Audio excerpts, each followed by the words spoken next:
Hello, everybody. You're listening to the Big Brother Brothers, the ultimate unofficial podcast. I'm your live feed obsessed host, Fox Van Allen, and joining me today is my good friend, my untouchable, Mr. Lance Cartelli. Hello, Lance. Hey, Fox, you're not allowed to tell people that I'm your untouchable. We're going to get evicted. Yeah, it's a very dangerous thing. It's really only problematic for me, though.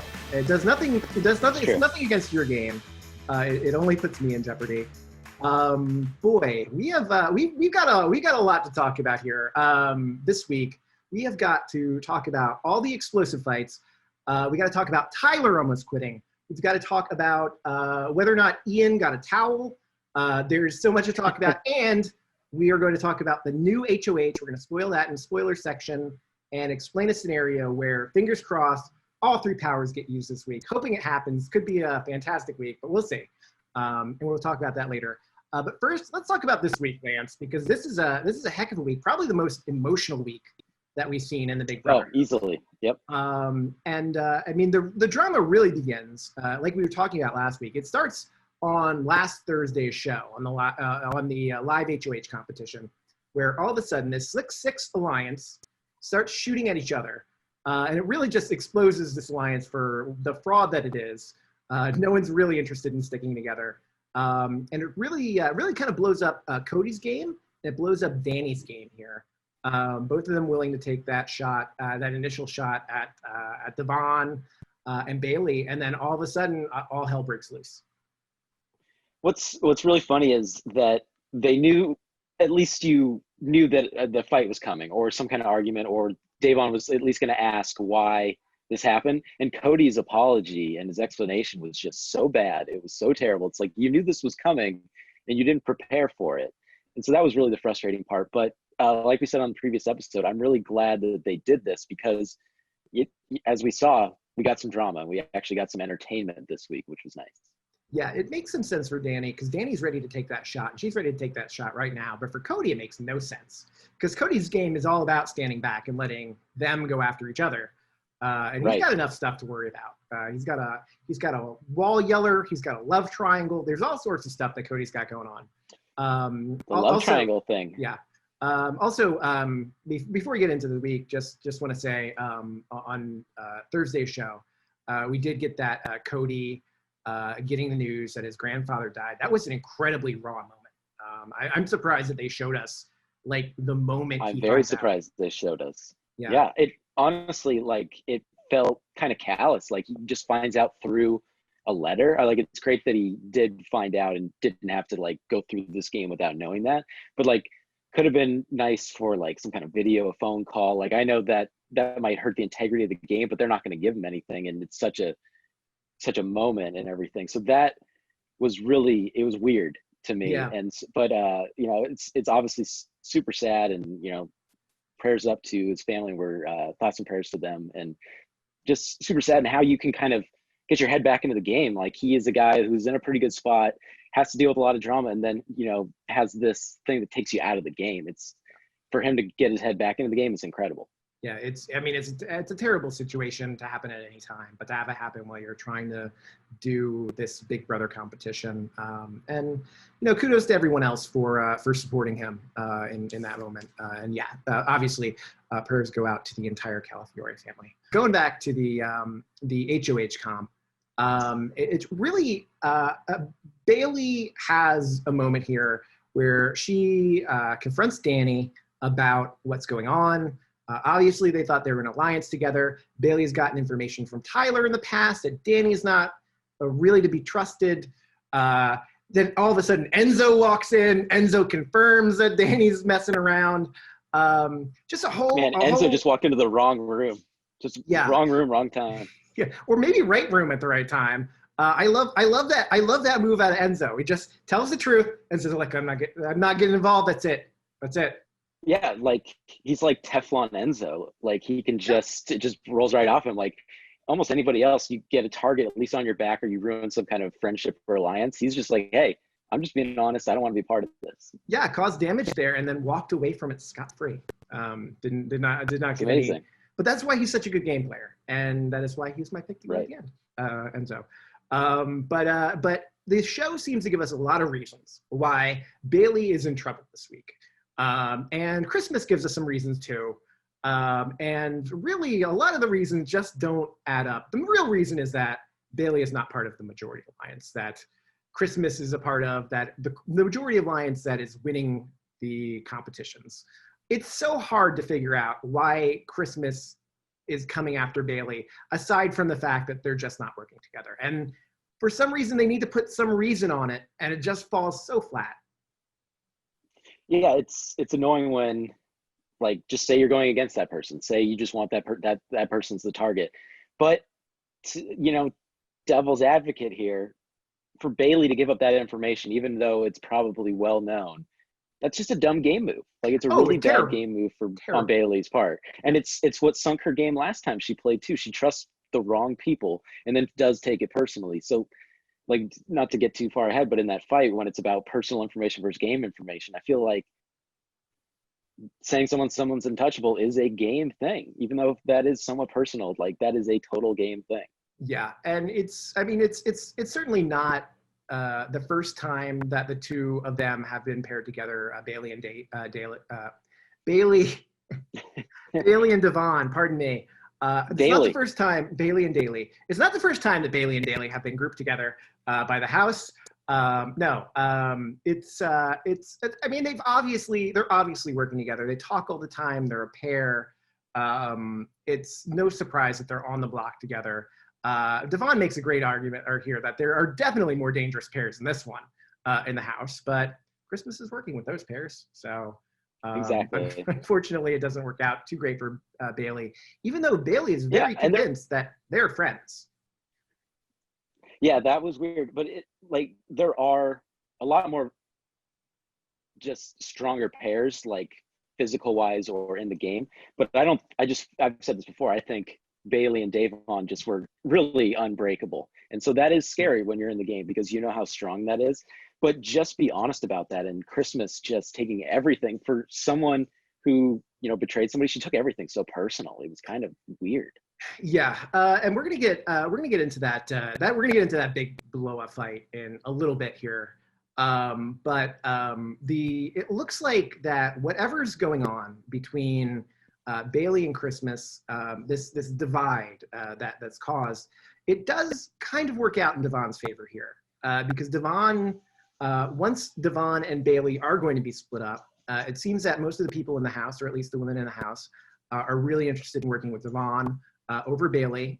They like that if they're split up, that Devon doesn't have a higher loyalty to someone than, say, a Nicole or Dani. Not that I feel like Devon's going to be super loyal to Dani moving forward, but it really kind of it sets the next stage of the game in motion, where all of a sudden Devon is an asset.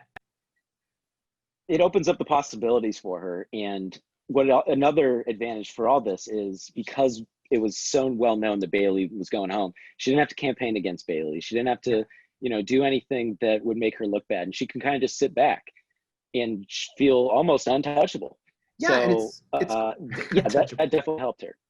Yeah, no, it's great, and all the dramatics that do happen this week, all the fighting and all the antagonism that goes on here, really, again, it helps Devon's game. People are loving the fact that there's someone out there interested in going after Christmas, because Christmas is a serious player in the game.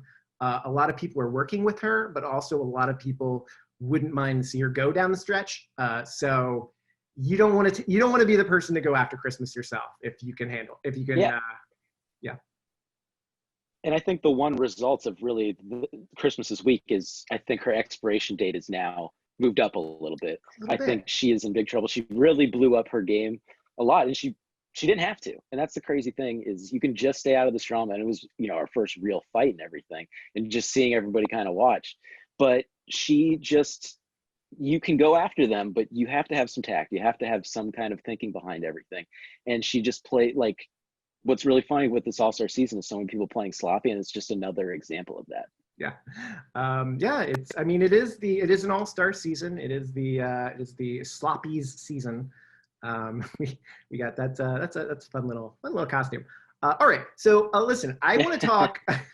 We've been talking about and we've been teasing it. I want to get into the big fight. I want to get into the veto competition because the veto competition was actually very interesting. A lot to unpack there. Oh yeah. And we're gonna do that all right after this.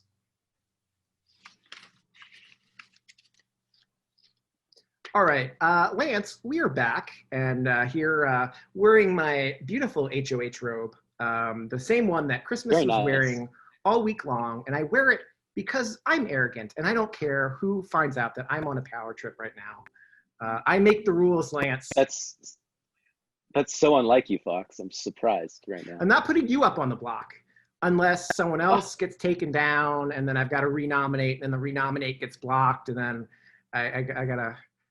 you're somewhere on the list. Anyway, I'm in trouble.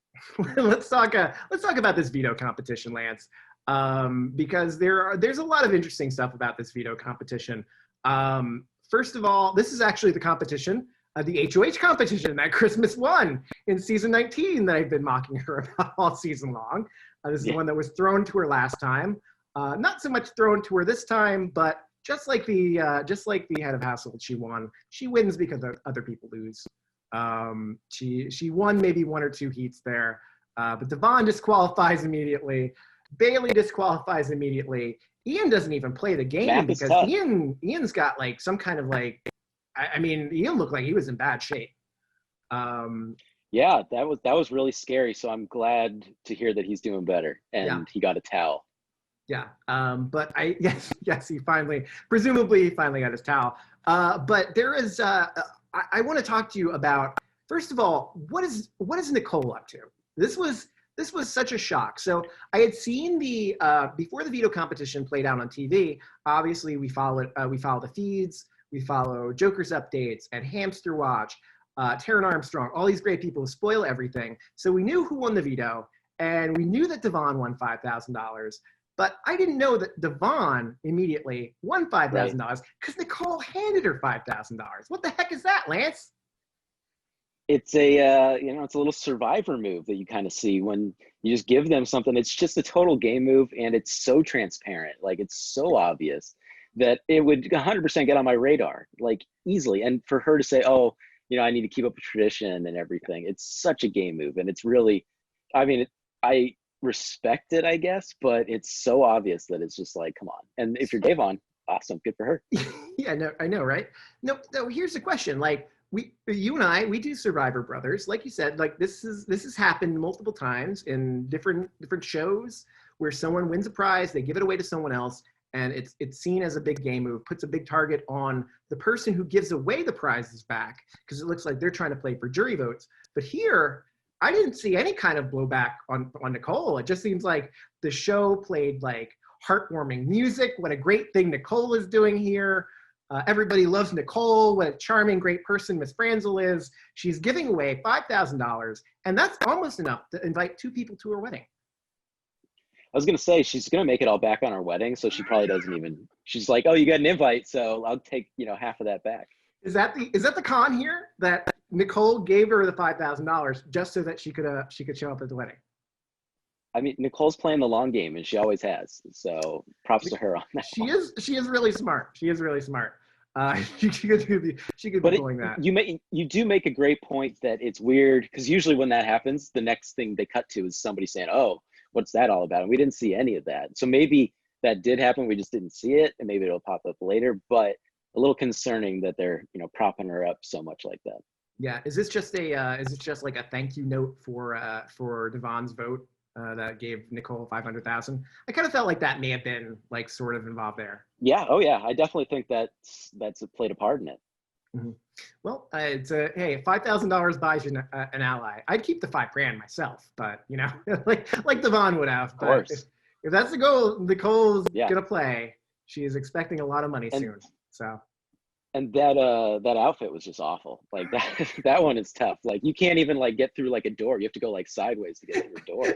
Yeah, when she went to vote, when she was coming out of the voting room, and like Ian had to Kevin had to like force himself up against the wall just to let her through. That was great. Oh yeah. Nicole wears her punishments well. I do like the box of sloppies. Yeah. I do think it'd be fun. Like, obviously, I'd want to know what I'm getting myself into, but I think it'd be fun to have like a unitard for the week is too long. But if I did it for like a couple hours, just try it, could be fun. I'd love a costume punishment. That actually sounds legitimately fun to me. Mine is the as long as it doesn't have like a 10-pound hat. Yes. The 10-pound hat is always what gets me. It's like, oh no. Yeah, that one's good. Bayleigh's tricycle thing. That's not as good. That's just an awful punishment. None of those. That's not fun for anybody. It's not even that great to watch on the feeds. Like just have her do those over and over again. But I guess it's a Big Brother tradition. Whether it's Amber kicking soccer goals or it's Bayleigh riding a tricycle, someone's got to do something 500 times. Apparently, that's entertaining.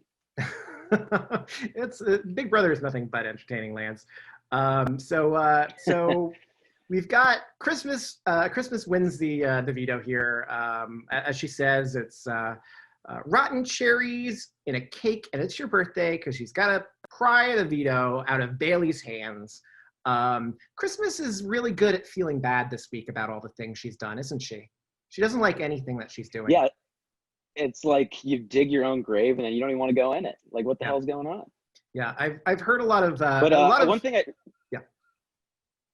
thing I did find interesting is that they really wanted Davon to win this veto, and her false starting kind of throws everything off. And so it would have been really interesting to see what would have happened if Davon did win, but obviously that didn't happen. Yeah, it would have been interesting, but at the same time, I feel like one of the best things Davon has going for her game right now is that she's not winning anything. Yeah, and that she never has. There are a lot of people talking about being bad at math. Yeah, being bad at math pays off. Yeah, there are a lot of people talking about bringing her further in the game because they realize that she is not the type of person that is going to go on a HOH run at a veto run at the final stages. We even saw it on the actual show. Like, people were saying Bayleigh has a better chance, but Davon has been close in multiple competitions, so I'm not really sure where they're getting that from. Yeah, she again. This was Davon's HOH that she accidentally handed over to Christmas, which is frustrating enough that this is how it turns out for her. Not great. So it's all the power here this week is in Christmas's hands. And Christmas with the veto has the ability to veto one of the biggest game drama move. It's not a game move. You tell me what this is, Lance. What the heck is going on with Tyler? What in the heck is going on with Tyler? I'm so worried about him because his diary rooms are nothing like the way they used to be. It looks like he is like being forced to say things. What's going on? His diary rooms reminded me of when we interviewed him. He's just not really talking much, really monotonous and everything. I love you, Tyler. Don't listen to Lance. Come back on the show. But, at first it seemed like he was just homesick, and I'm sure that plays a huge part in it. He obviously misses Angela, and he's talked about that. But, it really just was white guilt. Like, in the end, he felt bad that he felt responsible for one of the remaining Black women to go home. And it was really fascinating to watch because you don't see that really ever. And so him dealing with that and the just white guilt about him being manipulative and sending one of them home was just really fascinating. You said it there. It's a super complicated, like there are so many things that are really playing here, and wanting to go home is for sure part of it. A lot of people wanted to go home pre-jury. If they're not going to win 500 grand, they don't want to sit around for another couple of months. And that's understandable. I get that. Absolutely. And they showed in that montage that Tyler's missing Angela. They're in love. Good for them. It's good for them. And he just wants to get out of the house. And it does seem like he wants to make some kind of gesture and some kind of he seems genuine enough about it, at least to me, that he wants to what's his he quote stand he wants to stand for something bigger. He says he's standing for something greater than me. Not sure that really is the best way to do it. The whole thing it's just no one. He's explaining that he wants people to look up for him for doing that. No one's going to look up to you for quitting Big Brother. That's the opposite of what happens when you want to quit Big Brother. that's also like it's anti everything he's trying to do, because if he does this, he becomes the hero. This isn't the Green Book and stuff. Like, we don't need him to become the hero for helping out a black person. So that it's just really weird. And you could tell that it was really weighing on him, and I don't think it was fake at all or to get sympathy or anything, but he just didn't have a lot of thought process behind it, which I think just made it really, really weird. Yeah, and I think part of it is that he comes up with this idea without fully thinking through whether or not Christmas will be on board with it, like whether or not it can actually happen. Just because you want to go home, just because you want to quit, doesn't mean that you're going to be allowed to quit. And I feel like that is exactly what it feels like happened here. It feels like Tyler wanted to quit, and a bunch of people told him that, no, you're not allowed to. And so now he's just gonna, I'm gonna do it for Angela. I don't know, $500,000, and I'm gonna do it. And now I'm glad I'm still here. So that's you hope he snaps out of it, but it's gonna have some game repercussions, because if he looks meek, if he looks all these things that are anti-Tyler, that helps him get by. Because if people think he's already quit, why target him? If he makes it to the final two, we're talking about this again. Like, this is going to come up. Like this moment where he wanted to quit the game, where he blew up his own game to try to get himself evicted, where he spilled everybody's secrets to each other. It's the messiest way to try to leave the game, and it doesn't work for him. And I don't know if. I mean, we taped this on Friday. Like, I don't know if it's going to hurt him immediately in this next week, if it's going to hurt him down the line, but it's not great. It's not great for his chances anyway. What? It's so hard. How is he going to come back from this? I don't know if he can. Can you come back from this, Lance? I mean, he can, but can he win? I don't know. Like, I think he can come back, and I think now that he knows, like, hey, I'm going to be stuck in jury, like, I might as well get back in the game. Yeah. But you brought up some great points. Like, if he makes it to the final two, there's so much against him. And, if he is in the final two with, like, say, Davon, does he just say, I don't want the money? Does he, like, do that greater good that he was talking about? Do his actions follow his words? I don't know. That's a good question. I don't know that we'll get a chance to find out. To me, I would love to see it. Yeah. To me, that would be one of the more interesting, conclusions. If Devon does make it to the final two, all the heartbreak of the season, she's going to win. It would be worth it. It would be worth it. Yeah. Hey, yeah, of course she would. Why wouldn't she win? She'd win. Yeah. Yep. Why wouldn't she win? Yep. And that's why she's never going to. Which is probably in the back of, Dani's head and Nicole's head and all their heads. Yeah. So I guess the big problem here with Tyler is that as much as he wants to leave the game, Christmas does not want him to leave the game. Christmas is so hardcore opposed to it. That if someone's going to do Tyler's dirty work, it's not going to be her, because Tyler is her untouchable. So gotta protect your untouchable. Never let him know. And if you're Christmas, if you're Christmas, it's obvious move to make. Like, you don't get rid of your freaking ally. And so it was a little frustrating to hear, like, Bay and Day kind of get angry about that, because it was on the silver platter and you get your hopes up and everything, but it didn't. It doesn't make sense for Christmas. Like, that, for as bad as she played this, it would have just been so much worse if she actually did get rid of Tyler. I will say my absolute favorite Bayleigh moment of this week is during the veto ceremony, where she asks Christmas if she can reveal who Christmas said her untouchable was. Yeah. And Christmas just says no. End of ceremony. Close. It's a great moment. Great. It's a great moment. We had a lot of great moments. We had a lot of the Christmas puns and stuff. Like, what was, like, she's unwrapped, Christmas is canceled. There's a lot of great things. The Big Brother announcer guy had a great week. It's Christmas in September. Sounds too. Yeah. How about Festivus? That's right. That's season 23 when Festivus sends her just a house. So Tyler, as much as maybe it's next week, maybe it's, who knows, but it is Devon, it is Bayleigh on the block. And that really that leads us into our big blow up fight here. The crown jewel, perhaps, of Big Brother 22 fights. There may be one worse, but easy. I am presuming that this is probably as intense as it's going to get. And it is a 3-person fight. That is rare in Big Brother, where it is Christmas, and it is definitely Christmas versus Bayleigh and Dani, right? Bayleigh and Devon. Yes. With Devon is explaining to Christmas why Bayleigh's upset. Pardon me, you're right. So she is explaining why Bayleigh's upset, and for some reason this makes Christmas upset. Like Christmas gets superheated. It's just like a flip switched with her, and it's kind of crazy to just see her. Like Davon's really trying to just be straight shooter, tell her what's going on. Even Bayleigh, when she gets in and Christmas is just heated and she had to calm down and everything. It's like she was instigating this whole thing, and it was a tough watch. For as much as I love seeing fights, this was a tough one. Yeah, no, this is not a good fight. This is not this is not a entertaining, Taco Tuesday. That was a good fight because you kind of didn't like Nick and you kind of didn't like Chrissy, and seeing them go against each other, that was great. But this one's no good. This one's no good because it's just nasty. It's just nasty. And it seems like a lot of the nastiness is coming from the Christmas side. It seems like in most of these scenarios, Bayleigh wants to walk away. Devon wants to walk away.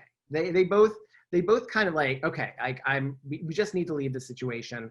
Even when Christmas walks away, Christmas walks away in the most aggressive way, like clapping at Bayleigh, like telling her like what a great game she's playing. Like it's so incredibly aggressive. And that leads to that discussion point about like how Devon and Bayleigh realize they can't be aggressive back. Yeah, you're just watching, really America in like a microcosm in there, which is kind of what Big Brother is, right? Where you have this white person just talking down to them, and then they are so worried about how they're going to be perceived that it like paralyzes them and stuff. And it's just so frustrating to see Devon just out there when she knows this person is treating her like this and she can't really do anything about it because of how she'll be viewed. And that's what was really the ugly part. Yeah.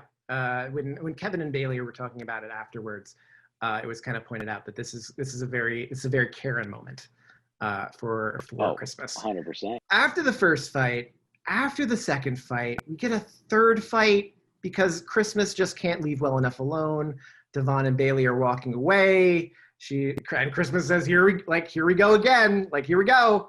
It's like, well, yeah, if you want to start it, here we go. So here we go. Exactly. Like, what is she going to accomplish from that? And it's like, yeah, the clapping of the hands, being aggressive and getting in everyone's face. It's just such a bad look. And for somebody who is so loyal and all this stuff, like she is just on so many people's radars now, and it just blew up her game, rightfully so. Well, that's the game I want to bring that up because you said, Christmas thinks she's playing this great loyal game where like she wants to show fans that there's a different way to play Big Brother, that you can do it with integrity and respect and all this good stuff. And the problem that she finds herself in is that she got too close to Bayleigh. Like Bayleigh thought that they had something going. They didn't have something going. And so Bayleigh felt super, super betrayed. It's the same storylines happened before where one person brings another person in too close. It's a fraud. Like their relationship isn't really as solid as they think it is. And then when someone goes home, someone gets upset. Yeah. And all Bayleigh was doing was just giving Christmas the ammunition she needed. Once she said the untouchable thing, that gives her the excuse to do all that stuff. And then it's all about getting the least amount of blood on your hands. But she got a lot on her hands after the fight. But having that excuse made it easier for her. And she just can't, like, it's the HOHitis, the power got to her head and she thinks she should be holding court. People should be coming up to her and kissing the ring. And it's not how it works. Yeah. Do you think the show did a good job of showing you what happened there? Like, I know that there was a lot of concern, like after the fact, where like people in the house were talking about like how this might be portrayed on TV. Like, does it seem accurate to you? I do think so. Like, one thing while I was watching that kind of struck me was how long it was, and they didn't really cut between stuff, so they kind of gave you everything, which I thought was good. So I feel like I got a lot of it. I would have liked to see more of the aftermath, I guess, but we'll probably see that more on the next episode. But I like that you saw the Ian thing. So you have a little bit of levity in there. And then you have like Kevin trying to diffuse the situation, like, hey, maybe just go to the HOH room. So I feel like you got a lot of people's perspectives too. And then, like I said, it was a long version of it. So I feel pretty good about how I saw it. Yeah, it seems like it does. It seems like the entire thing seems to do damage, mainly to Christmas's game. I think. Right. You know, it's not an unrecoverable mistake or HOH here, but not great. Not great.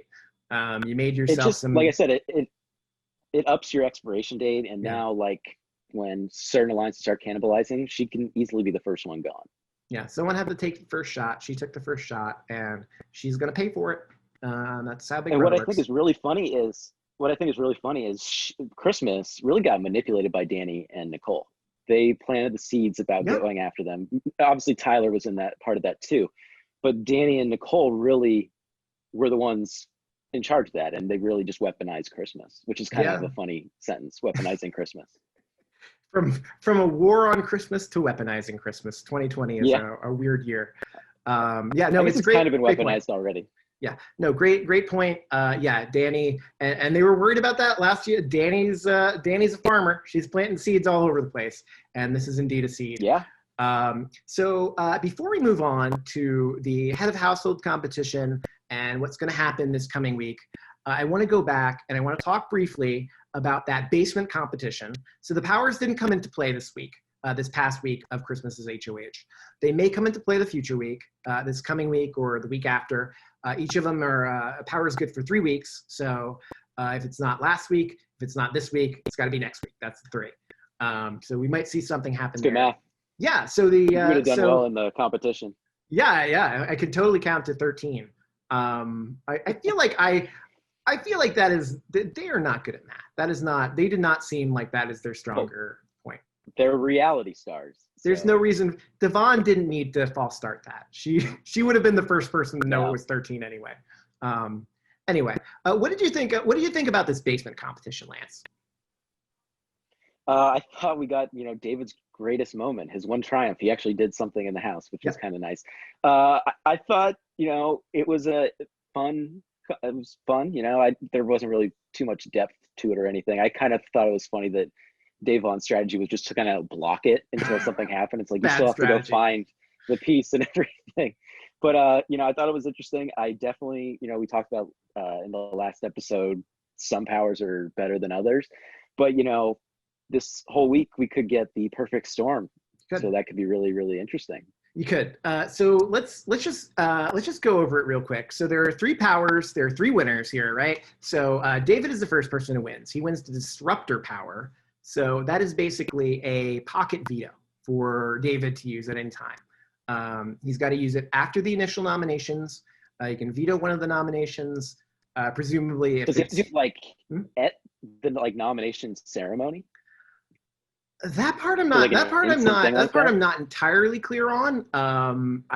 So with Christmas's power, I know that Christmas needs to use her power at the nomination ceremony, like when it is happening live. So my guess would be, like, if I was designing this, that David's gonna need to stand up, and David's gonna just say like, no, that's not gonna happen. It's gonna come down. Right. Maybe at the ceremony, maybe after. If he's gonna save it for himself. It's right. It's just, of course. It's just more dramatic if you do it at the ceremony, because usually it ends like someone's sad, you get the boring little speech, but if someone stands up and says no, like, that's dramatic. You don't see that. So I think that's kind of cool. Yeah. Yep. It would, it's also, I mean, it'd be great for just to show that David's like not just someone who is just totally out of his league. Like, he can win a thing. Oh yeah. He can win a thing. Yeah, absolutely. And I also think this is going to give him like irrational confidence. And I think David with irrational confidence in the house is going to be really, really fun. So I'm very into that. Lance, he's got plenty of that already. This is not, he doesn't need more. That's what I'm saying. Like, this is just, if he gets this and say he wins like an HOH, it's going to be so fun. The cup of ego already spilleth over. You don't need to add more. But we'll see. It'll be a good moment, because David's in enough trouble that this thing could wind up getting used. Dani is the second person to win. Dani wins the replay, which is just that the outgoing HOH can play in the next HOH competition. Dani thinks it's a terrible power. Might come in handy. It might, but she's right. Like it is a long shot power. It is something that really only works if you are lucky enough to be the first 2 time in a row Big Brother HOH winner. So first of all, to even use it, you got to win once. And then to use it successfully, you got to win twice. And that's like a 1 in 1,000 shot. And the payoff just isn't that great. Yeah. If Cody had it, like Cody could maybe make something work of it. But I don't think Dani is the right person to make that like super cash in on that. It was meant for like a Janelle or a Kaser if they were able to make it this long. It's meant for them. But it's such a like you said, it's so low probability that it happens that it's like, what's the point? Yeah. And our third power here goes to Christmas. Christmas gets the blocker power. And the blocker power is basically a veto of the veto. Where Christmas can stop a certain person from being named as a replacement nominee. Again, that's something that she can use on herself or use on another person. Presumably, she'll want to save a teaser on herself, but maybe she'll want to use it on her untouchable. We'll see. Yeah, we will see when we know who her untouchable is. So yes, we do. So those are the 3 powers. Also, Nicole loses her pants. That's good. That's a good moment. That was great. And I love that she just like broadcasted it to everybody. Like, I don't have my pants on. Wouldn't you just want to, hey, everybody, just so you know, I'm not wearing pants anymore. I mean, I definitely broadcast it, but I think after the 3rd time I'd stop. There's a lot of grabbing going on in the dark. So I feel like if you're missing your pants, you just want to put that warning out there. You don't want people to find that out just from the touch. So I think that's a good, that is fair. All right. So, okay. So let's wrap this week up. I want to go and talk into the spoilers. So if you'll join me, Lance, you and me, we'll do the Thelma and Louise 2 thing, hop in a car, ride right off a cliff into week 6. And we're going to do that all right after this. Let's go. Lance, we are back. Quick question for you, Lance, before we get into this week's spoilers. Has Julie Chen Moonves ever seen Thelma and Louise? No. Was that Julie's most awkward moment of the season, or is there is that worse than Busy Phillips? I think Busy Phillips is the weirdest, but that one's up there. Every episode she has something new, and it's honestly I'm into it because I need a little spice. Yeah. So here's a here's a 30-year-old. Yeah, you got your dog Walter. Hey Walter. 30. Oh, it's Walter. See what you're missing if you're not looking on YouTube. You're missing Walter. Adorable dog. His big floppy ears were burning. Yeah. 30-year-old spoiler. Thelma and Louise die at the end. So maybe not a great thing to suggest to the 2 people sitting in the nomination chair. Just saying. Yeah, I mean, I'm hopefully, like, has she seen Romeo and Juliet? You know, like, I heard they all live in the end. You know. Oh no! I cannot wait to see. I can't wait to see what comes from Julie's mouth next. But let's talk about this HOH competition, Lance. I am ready to spoil the heck out of this thing. So we're about to go on a power trip, Lance, an endurance HOH competition. Very excited to see an endurance competition finally, a competition David has a shot to win here. Christmas is out, so we know it's not going to be her. She could totally have won this. An endurance competition while there's fires everywhere and just the air quality's terrible. Just a perfect timing, right? Let's talk about that. Like in the last couple episodes, I mentioned that like I am close enough to the Big Brother house and I don't want to hear this while yelling. Well, I am also looking out my window right now and it is beige out. The sky is, it looks like I am looking through a pair of like sunglasses out in the sky. It smells like a lovely fire because that's what's going on. There are a lot of fires around here. Mm-hmm. Not lovely. Air quality, not so good. Not good. Yeah. And so you put them on a wall where they have to just breathe it in for hours. Tough scene. Yeah. And throw in the fact that some of them are in real rough shape. I mean, Memphis is practically broken already. Yeah. But spoiler alert, Memphis is not the first one off. Grandpa. The spoiler, he is not the first one off. He actually lasts long enough to escape being a have-not for the week. Wow. Yeah. It is unfortunately, by the time the CBS website came back up online and I was able to check out the live competition play out on the live feeds, Devon was already out. It's like, well, great. Well, that's great. Like that's who I wanted to say when, and it wasn't her. And then just keeping up the look of just being terrible at these competitions. So good for her, I guess. All strategy. Yeah. And then in that unfortunate Big Brother way, we kind of wind up down to the end, and it's a battle between people we don't want to see win HOH. And the winner of maybe not. This could actually be an entertaining week because the winner of the HOH competition this week is Dani. It's Dani. Ooh, Dani. Which is very interesting. First of all, because Dani is a huge target herself. There are a lot of people in this house who want to cut Dani. And if you're a Devon fan, that's good news too, because Dani recently got into a pseudo alliance with Devon.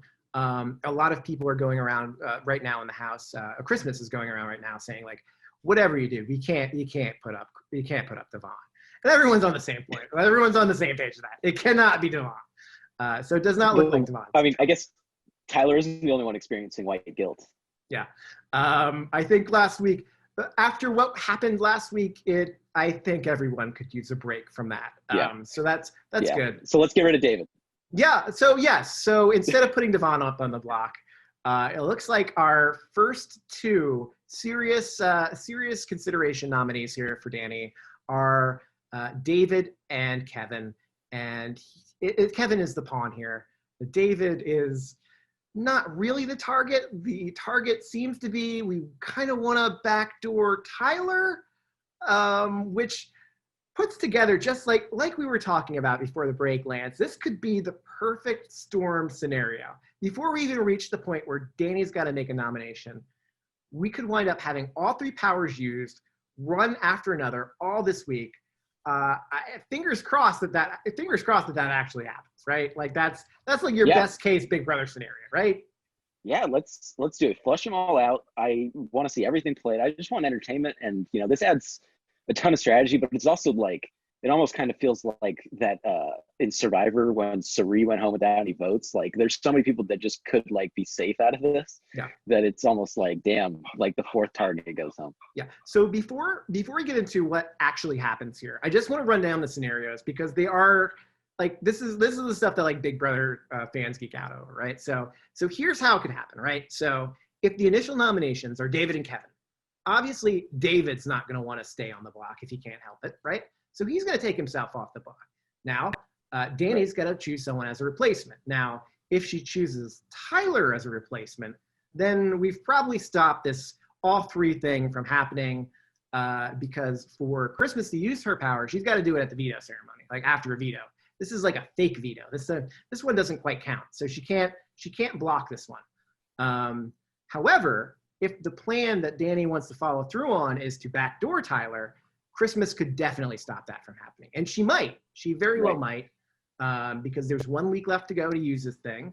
You got to say, like, do I save it for myself next week or do I protect my untouchable? So that could happen. The question is, who gets nominated instead of Tyler if David immediately comes down?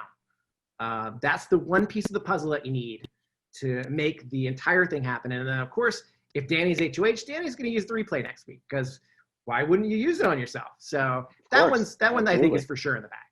So those are the three. And I think, well, knowing the nominations, I think two are definitely happening. Mm-hmm. All right. So okay. So let's just get right into it, Lance. Let's say what's actually happening, right? Let's spoil it. Yeah.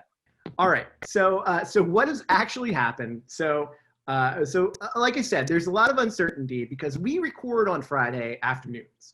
And we are recording right now. What is happening live for us is that Dani has just nominated Kevin and David. Obviously, this nomination will not stay. I think there's a 0% chance that David keeps himself off the block. But 100% Dani wants to make sure that that it is Kevin who stays this week. So it would be a gigantic blunder for David to not use it on himself. And as terrible as David is as Big Brother, I don't think he's that terrible. Like, I think he's rational enough to use it, right? No, I don't think he's that bad. I mean, there's obviously a scenario where he kind of pulls an Eric from Survivor and kind of plays himself. And he's like, oh, maybe, I can survive this week, but then I still have next week, which would be honestly like the cherry on top of his Big Brother experience. Legendarily bad. That, but yeah. Yes. And he would just go down as, you're right, and just in the good sense. But I don't see that happening. But at this point, there's so many, if Tyler isn't the target, is it Ian? Well, that's a good question. So it may have been in the past, but maybe it's not now. So one thing that we didn't talk about in the non-spoiler section, it's not really a spoiler, but it does involve live feeds. There's a lot of controversy this past week about Ian. And we've discussed already, the show has discussed Ian has autism. And there have been some discussion in the house about that. Now, I won't give all the exact quotes. If you want to go and look it all up on the internet, you can. But Dani, Nicole, and Memphis were having a talk. Memphis certainly the most aggressive about his anti-Ian comments. But Dani says that Ian's rocking back and forth makes her nervous. Nicole kind of agrees, and it blows up on the internet. Obviously, like TMZ is covering this. People are talking about it. Caser's talking about it. Everyone's upset. It seems like if you watch the following day, like all of a sudden there's a new conversation about Ian and how much they respect Ian, and like how I don't see Ian that way.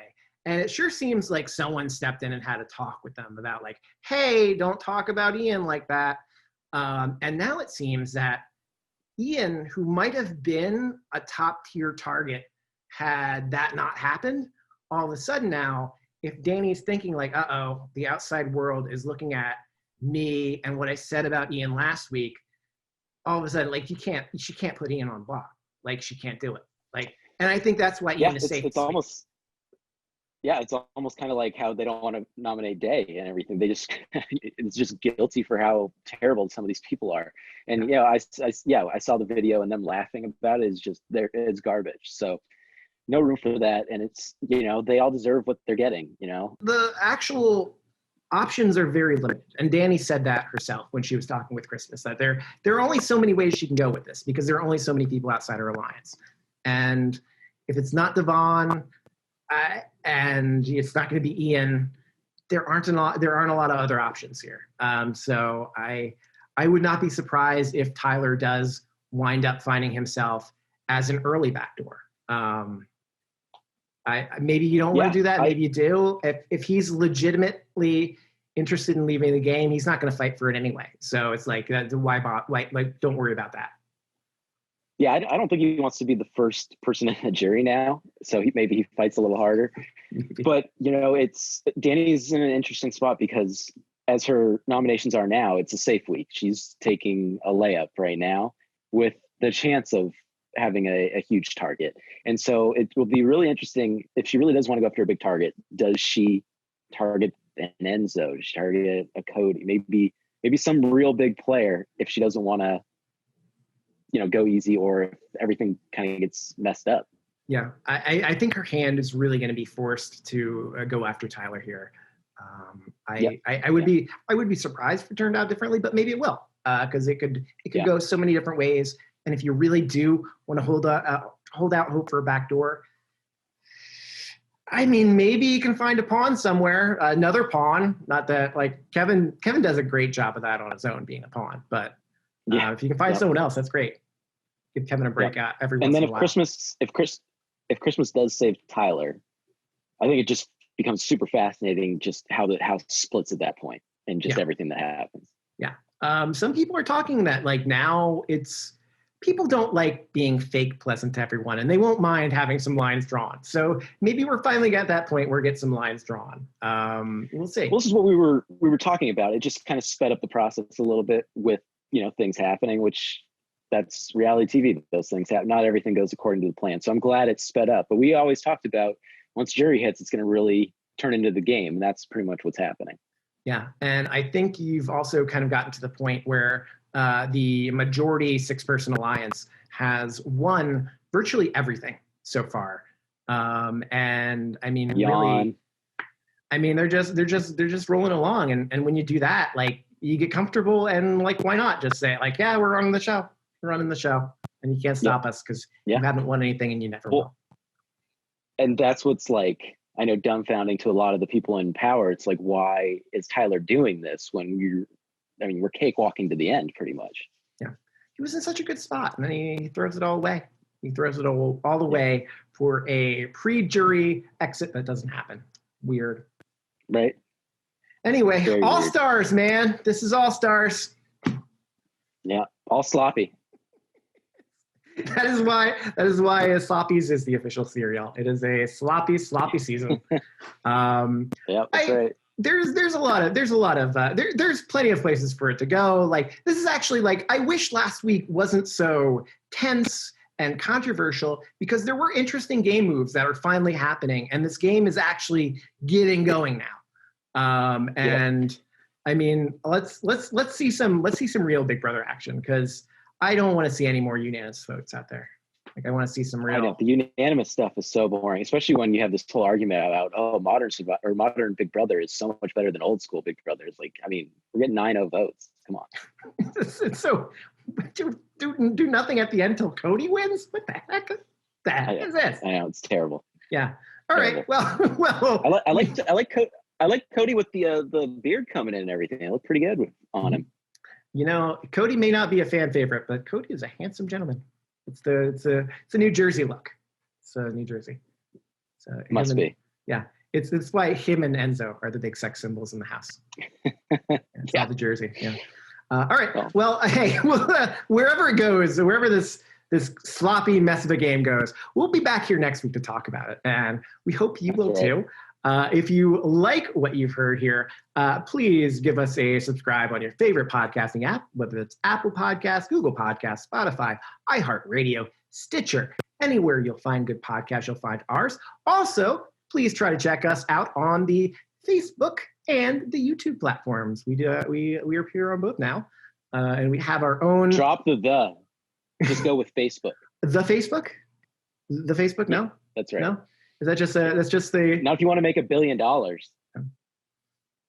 learned that's the old person thing that I do. I add the to things. I was talking about the TikTok yesterday. It's no good.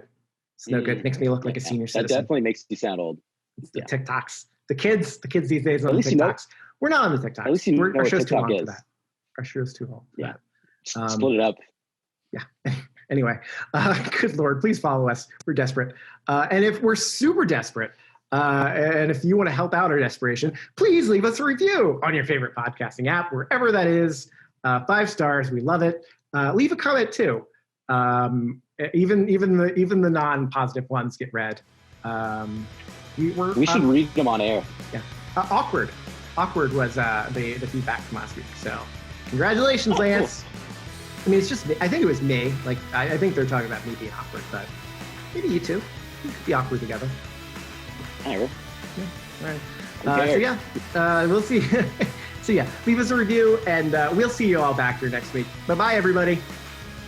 Bye, everybody.